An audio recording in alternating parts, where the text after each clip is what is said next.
Chapter 7, Skills Pay the Motherfucking Bills. I can't recall where I heard this phrase. It's a crude phrase at best, but it's the absolute truth.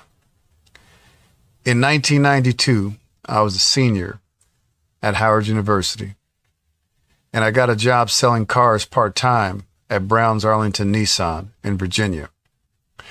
I received a tip from a friend of mine who I had met a year earlier while working in the mall at a clothing boutique. He was a sales associate at a local dealer and was making $8,000 to $10,000 per month. He explained to me that it was a good gig and that I should consider working at his dealership based upon my sales skills. I did consider it, but just not working with him. You see, Jonathan was the reason why I started dating a DC police officer, which ultimately led to harassment and property theft by the said officer. Let me explain. We worked together at a mall in Virginia. One evening after a shift, he offered me a ride back into DC because he was going to see his girlfriend. She lived nearby Howard University's campus, where I lived. He explained that he would stop by her house first. Upon arriving at her apartment, he asked me to come in to meet his lady. She lived in a high-rise building with front door security. He pushed a button to ring her apartment several times, but no answer. He then knocked on the door. The security guard was in view. He then began shouting, "You know who I am. Please open the door." The guard ignored him. I said to him, "Maybe she isn't here. Let's go." After several more attempts of knocking, the guard came over to the door and told him that he was under instructions not to let him in due to a recent altercation with his girlfriend. To my surprise, Jonathan reached behind his back and pulled out a 9mm pistol from underneath his shirt. As the guard retreated in fear, Jonathan said, "I bet you'll let me in now." I again said, "Let's go, man," and we began walking to his car. As soon as we got to the car, we were surrounded by 3 to 5 police units with guns drawn on us. "Hands on the car," they shouted. We complied. They searched Jonathan and found the gun. It was a 9mm pellet gun. And just like that, we both were arrested and jailed. To my surprise, at the police station, I was questioned about the incident by a beautiful but stern female officer.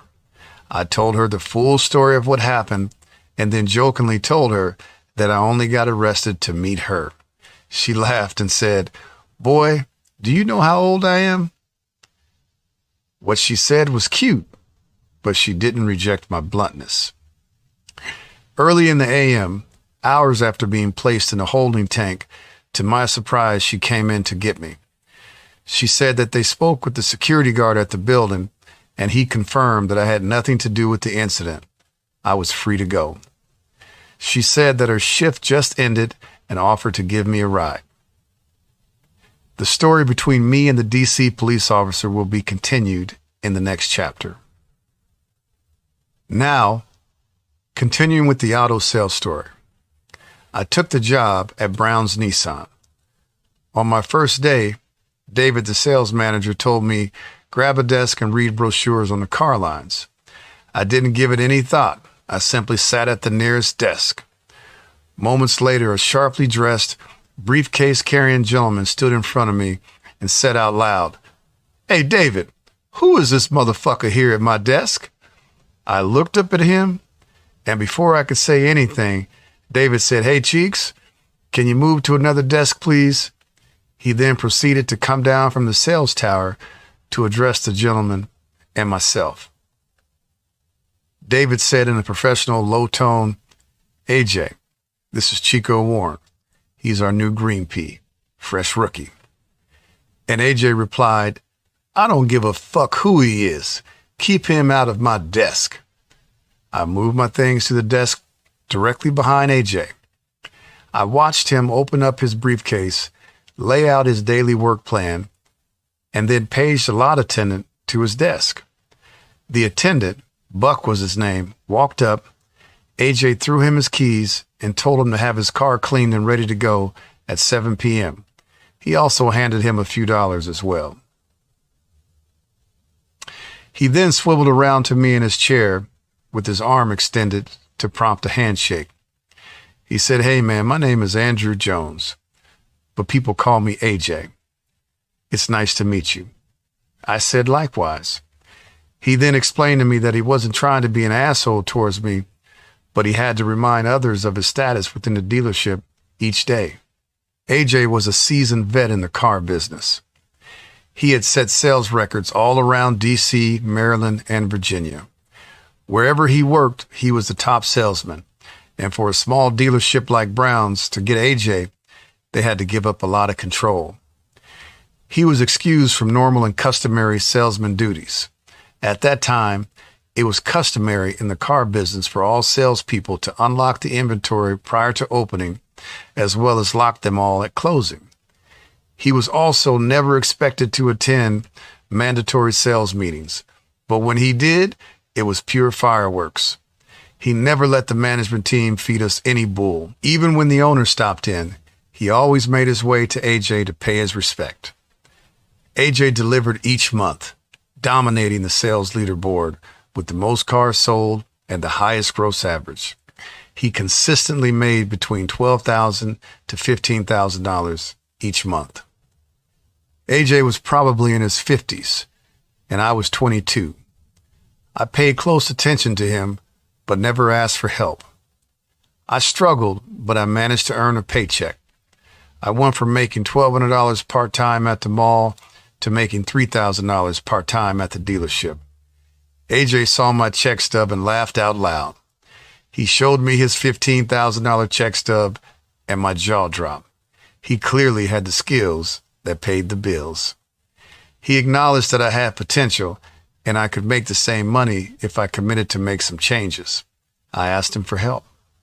First lesson, he only wanted me to have an understanding and to make a promise. He wanted me to clearly understand that I should use the car business to fuel other ventures in my life and to promise to never let the money get me stuck in the business. This man poured into me for 9 months, provided me with this formula for success.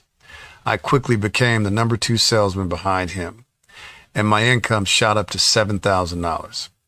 He took me to his personal tailor in Columbia, Maryland, and I bought my first $800 suit. Now remember, I'm still a full-time student at Howard. To cap things off, he explained to me that the top salesman had to have an impressive whip. Shortly thereafter, I bought a slate gray 300ZX sports car with removable T-tops. My education was complete. As with all things, the winds of change fell upon us, and we all entered the next chapter of our lives. The dealership changed management, AJ moved on to another dealer, and I graduated and moved back to Oregon.